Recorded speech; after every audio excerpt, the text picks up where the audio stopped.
Good morning, dears. Hope all are fine. Are you studying well?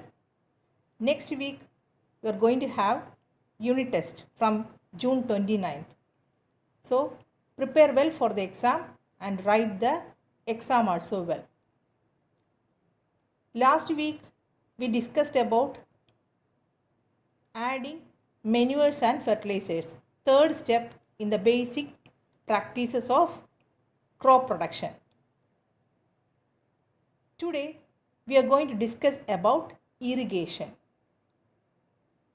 So, fourth step in basic practices of crop production, irrigation. First, we discuss what is called irrigation. The supply of water to crops at different intervals is called irrigation. So, providing water for agriculture. That process is called irrigation. So, the supply of water to crops at different intervals is called irrigation. The time and the frequency of irrigation varies from crop to crop. All the crops do not need the same quantity of water. So, it varies from soil to soil, season to season and crop to crop. So, the time at which we have to water the plants and the number of times, how many times in a day we have to give or provide water to plants varies from crop to crop. That means plants to plants. Then soil to soil and also season to season. During rainy season, no need to water the plants. But in summer season, more time we have to water the plants. So in summer, the frequency of watering is higher. Why? Due to two reasons. Due to the evaporation of water from the soil and also from the leaves through the process of transpiration. So, what is called irrigation? The supply of water to crops at different intervals is called irrigation. Then the time and frequency of irrigation depends upon which type of crop, what kind of soil and which season. Three factors. And in summer, the frequency of watering is higher. Why? Because due to the rate of evaporation, increased rate of evaporation from the soil and also from the leaves. So, what is called irrigation? It is the supply of water to crops at different intervals is called irrigation. So, what is called irrigation? The supply of water to crops at different intervals is called irrigation. The time and frequency of irrigation varies from crops to crop, then soil to soil, season to season.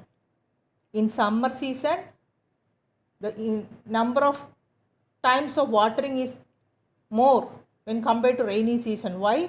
Because due to the increased rate of evaporation of water from the soil and also through the leaves by the process of transpiration. So, next we discuss why water is very important for plants. We all know that all living beings need water to live. Without water, we cannot live. So, water is important for plants. Why?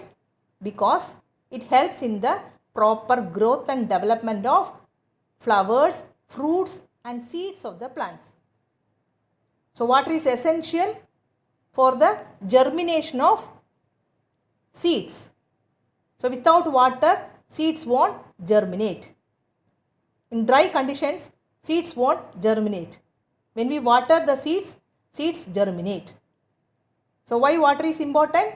It is important for germination of seeds, then the proper growth and development of flowers, fruits and seeds of the plants. Then along with water, minerals and fertilizers are also absorbed by the roots of the plants.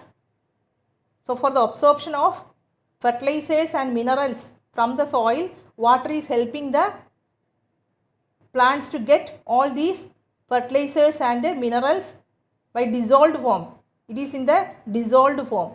So when roots absorb water that contains dissolved minerals and fertilizers, it reaches the different parts of the plant. So for the absorption of these fertilizers and minerals, water is very essential. Then another important thing, water also protects the crop from both frost and hot air currents. So water is protecting the plants from both frost and hot air currents. So we have to protect the plants from all these things, or to provide all these things, we have to water the plants regularly. So why irrigation is important or water is important for plants? So first,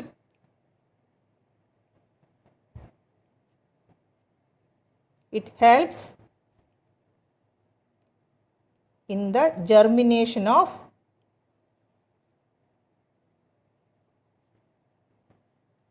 seeds. That is the first thing. Next, for proper growth and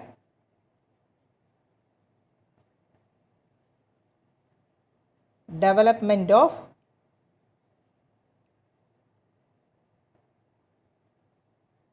flowers, fruits and seeds. And third, water helps to absorb nutrients. What are the nutrients? Minerals and fertilizers. To absorb nutrients from the soil, because these nutrients are dissolved in water so that the root can absorb water. Then it protects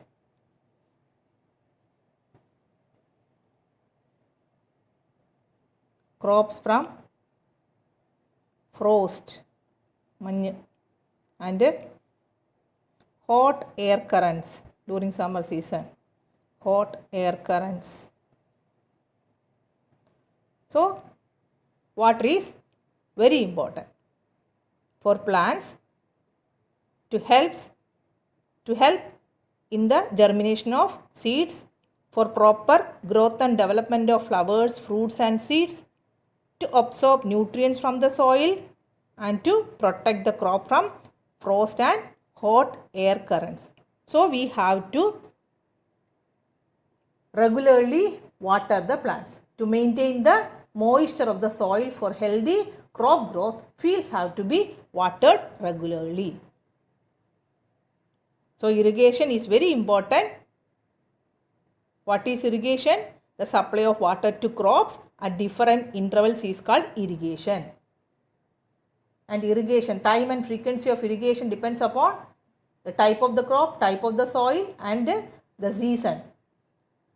Then in summer season, the frequency of watering is higher. Why? Because due to the increased rate of evaporation of water from the soil and from the leaves through transpiration. Then why should we provide water to the crops? For the germination of seeds, for the proper growth and development of flowers, fruits and seeds, and to absorb nutrients that are dissolved in water from the soil, then to protect crops from frost and hot air currents. Next we discuss about sources of irrigation, from where we are getting water. The sources of irrigation. Some important sources of irrigation are lakes, canals, dams, dug wells, tube wells. So name some important sources of irrigation.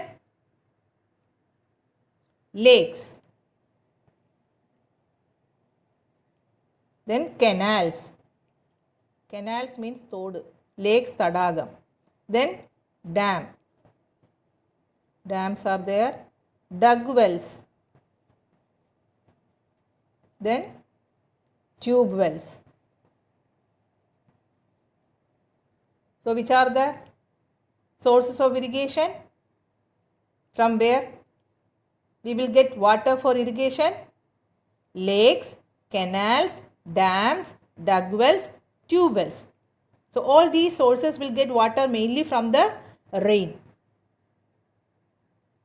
So next we discuss about two important methods of irrigation. Traditional methods of irrigation, that is we used in our olden times. Then modern methods of irrigation. Two methods of irrigation are traditional methods of irrigation and modern methods of irrigation.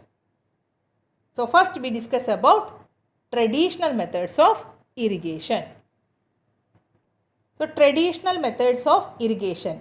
The water available in wells, lakes and canals is lifted up by different methods in different regions for taking it to the fields.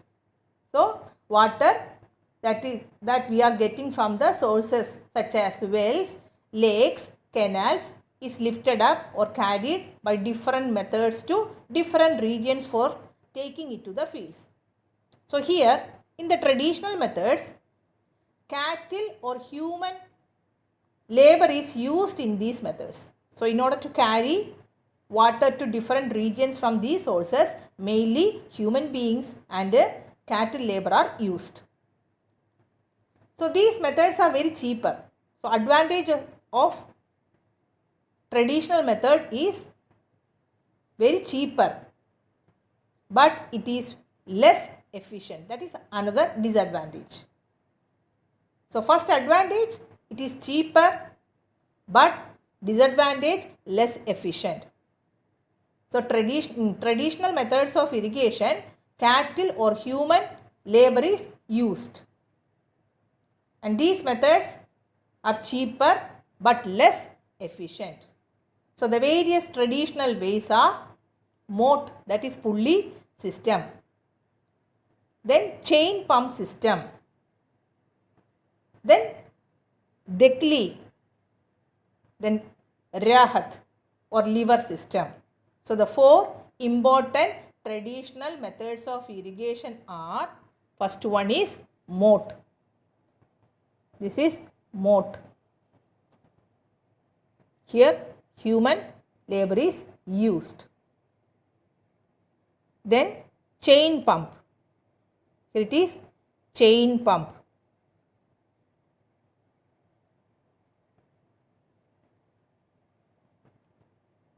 Then next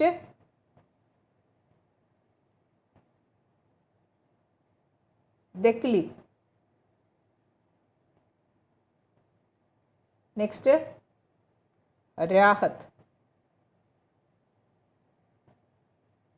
So four traditional methods of irrigation. First one is moat. Second one chain pump. Third one dekli. And last one rahat or lever system. So here pumps are commonly used for lifting water. So pumps are used for lifting water. A diesel pump is there, biogas pump working with biogas, then electricity, solar energy is used to run these pumps. So nowadays we use pumps are commonly used for lifting water, that is run by diesel, biogas, electricity and solar energy. So traditional methods of irrigation, what are the four important methods? Moat, chain pump, Dekli, Rahat or a lever system. So these methods are used to carry water to the field with the help of cattle or human labor. Then these methods are cheaper but less efficient.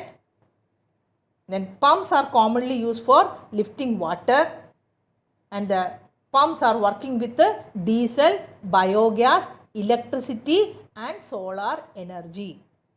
So next we discuss about modern methods of irrigation. Modern methods of irrigation. Modern methods of irrigation. So these modern methods of irrigation help us to use water economically. Only less water is used in these methods. Water is not wasted at all. So the main methods used are of two types. So in modern methods of irrigation, we can use water economically. It is an advantage. Water is not wasted. There are two methods of irrigation. One is sprinkler system.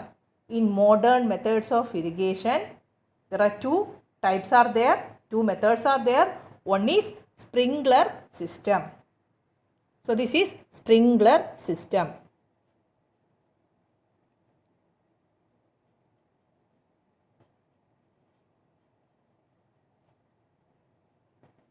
So sprinkler system, we see what is sprinkler system.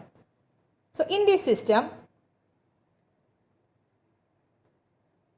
it is mainly used, this system is useful on the uneven land. So land is not plain, having ups and downs, uneven land. So this system is useful on the uneven land where the sufficient water is not available. Here, this sprinkler system is having a perpendicular pipe. So here you can see a perpendicular pipe. So here it is having a perpendicular pipe with a rotating nozzle. Rotating nozzle. So sprinkler system is having a perpendicular pipe having rotating nozzle on the top of the perpendicular pipe. Then these two are, that is the perpendicular pipe with the rotating nozzles are attached or joined to the main pipeline at regular intervals. There will be a main pipeline at regular intervals. There will be perpendicular pipes with the rotating nozzles. Here in this system, water is allowed to flow through the main pipe under pressure with the help of a pump. So pressure is needed. So in the main pipe, water will flow with a high pressure using a pump. So when the water flows with pressure, it escapes from the rotating nozzles. It gets sprinkled on the crop as it is raining. Sprinkling means talikia. So it gets sprinkled on the crop as it is raining. So this type of or the sprinkler system is very useful for sandy soil, because you know that sandy soil is very porous. So whenever we pour water, it will immediately go down. The roots will not get water. So here when we sprinkle water on the sandy soil, the roots can immediately absorb water. So sprinkler system is having perpendicular pipe with rotating nozzles. Then these are joined to the main pipe at regular intervals. When the water is allowed to flow through the main pipe under pressure with the help of a pump, it escapes from the rotating nozzles. Water escapes from the rotating nozzles because it is pumped with pressure. It flows with the pressure. So which type of land we use sprinkler system? Uneven land. We use in uneven land with the sandy soil. Here water is not wasted. The water is sprinkled on the crop as if it is raining. So I will explain sprinkler system once more. Modern methods of irrigation help us to use water economically. Which are the two main methods? Sprinkler system and drip system. So first one is sprinkler system. This system is more useful on the uneven land where sufficient water is not available, enough water is not available. So in this system there is a perpendicular pipe having rotating nozzles on the top. These are joined to the main pipeline at regular intervals. When the water is allowed to flow through the main pipe with pressure using a pump, water escapes from the rotating nozzles. It gets sprinkled on the crop as if it is raining. And this sprinkler system is very useful for sandy soil. So next is drip system. So drip system. This is drip system. We see what is a drip system. So in this system, water falls drop by drop just at the position of the roots. So at the position of the roots, water will fall drop by drop. So it is called drip system. So why it is called drip system? In this system, water falls drop by drop just at the position of the roots. So it is called drip system. So whenever we get high fever and we are weak, saline water is given as drips in the hospital. Likewise, drop by drop. It is the best technique for watering fruit plants, then garden plants and also trees. So the drip system is mainly used for watering fruit plants, gardens and trees. And this system provides water to plants drop by drop. And here water is not wasted at all. So it is a boon, that is, it is a blessing in regions where the availability of water is poor or very little water is there. So drip system, in the drip system, water falls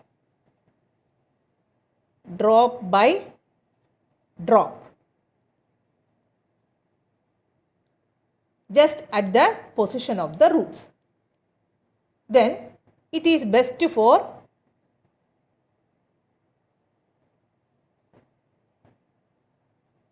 watering. So it is a best technique for watering fruit plants,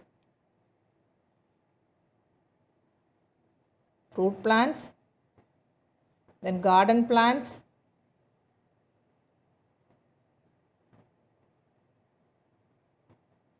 and trees.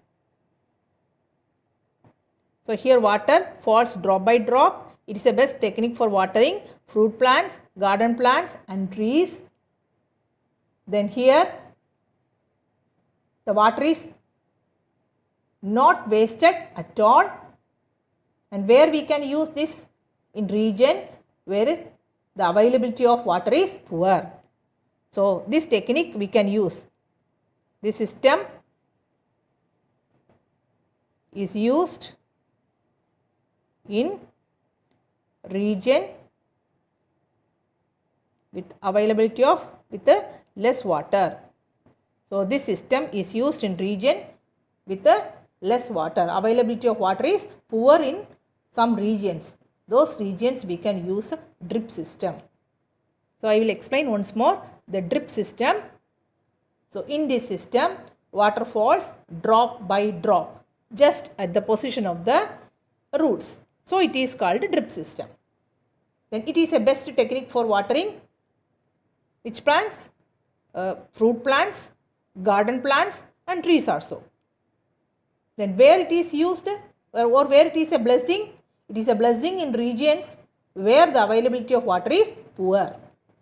So how this system provides water? This system provides water to plants drop by drop. So today we discussed about irrigation, that is providing water for agriculture is called the irrigation. Why water is important we discussed. Then sources of irrigation we have discussed, and two methods of irrigation, traditional methods and modern methods of irrigation. So up to this you will have for the unit test. So study well, read well the textbook. Then a video is also played along with this. You can watch that irrigation video and you will understand better. Thank you, dear children. As soon as humans began to form permanent settlements and gave up wandering in search of food, agriculture was arising.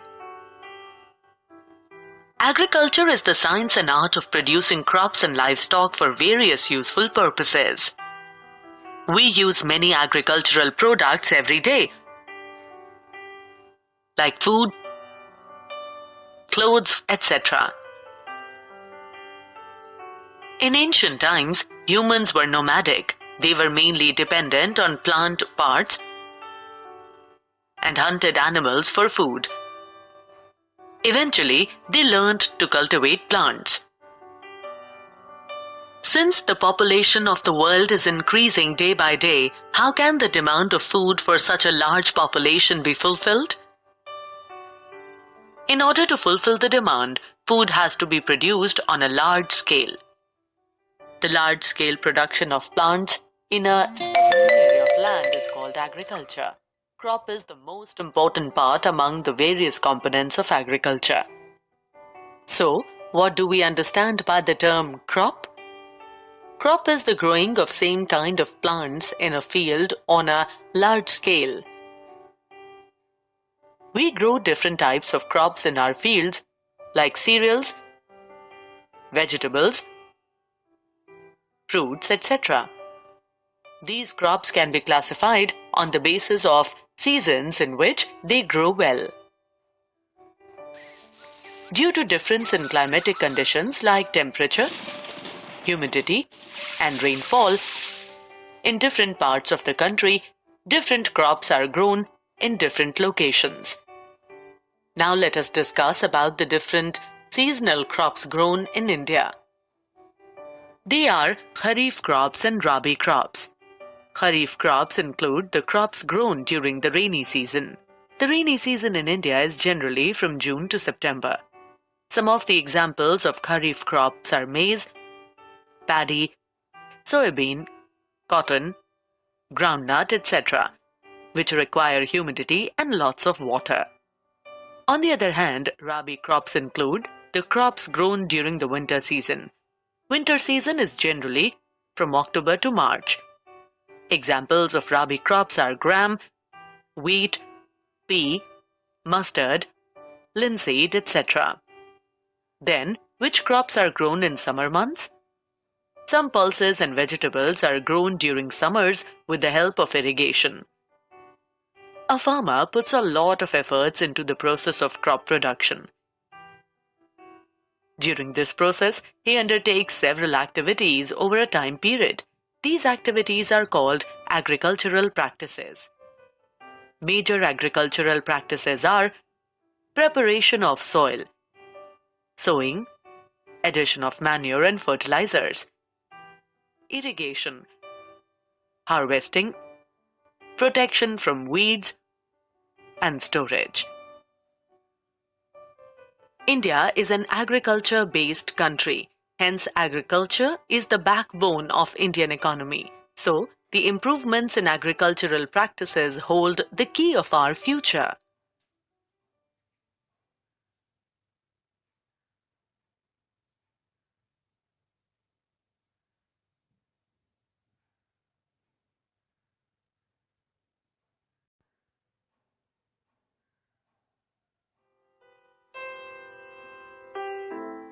In agricultural fields, you often notice that there are sprinklers for watering the land. One may wonder what is the source of water and how it reaches the sprinklers for distributions. It is through a process called irrigation. Irrigation is the artificial application of water to the plants in a controlled manner at regular and required intervals for the purpose of agriculture. The monsoon is non-uniform and unpredictable for decades.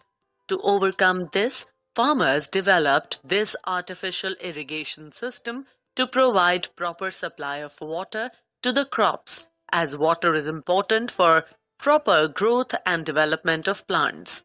Plants contain 90% water. Germination of seed does not take place if water is not available.